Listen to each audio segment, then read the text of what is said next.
हमें किसकी तरह नहीं बनना चाहिए, यह ऋग्वेद में लिखा है और बहुत ही काम की बात है। आइए जानते हैं।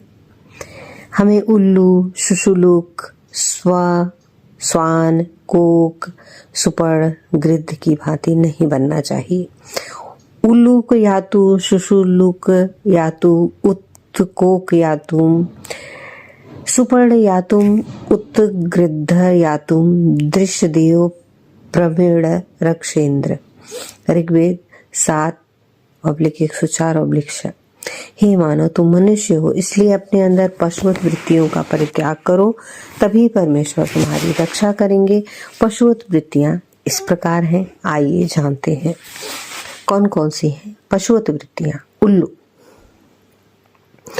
उल्लू प्रकाश से द्वेष करता है, अर्थात अंधकार उसे प्रिय है।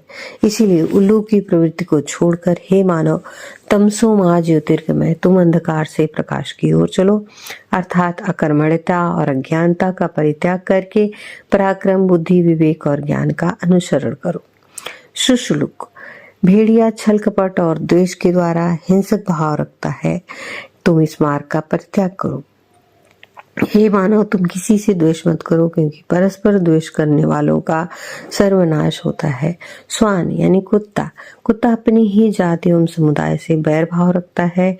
अतः हे मानव, तुम इस प्रवृत्ति का परित्याग करके मित्रस्याहं चक्षुषां सर्वाणि भूतानि समीक्षे, मित्रस्याहं चक्षुषा सर्वाणि भूतानि समीक्षे, सभी प्राणियों से मित्रवत व्यवहार करो।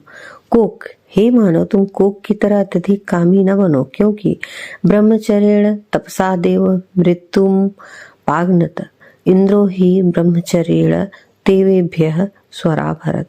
संयम, उपासना और तपस्या के द्वारा ही देवलोग मृत्यु पर विजय प्राप्त कर लेते हैं, अर्थात दीर्घजीवी होते हैं, क्योंकि संयम और तपस्या से शासक अथवा सम्राट राष्ट्र और प्रजा का कल्याण और उनकी रक्षा करते हैं। सुपड़, गरुड़ की भांति अभिमानी मत बनो। गिद्ध पुरुषार्थ विहीन अर्थात कामचोर होता है, अतः तुम इस प्रवृत्ति का परित्याग करके पराक्रम और पुरुषार्थ द्वारा संस्कृति एवं राष्ट्र का उत्थान करो।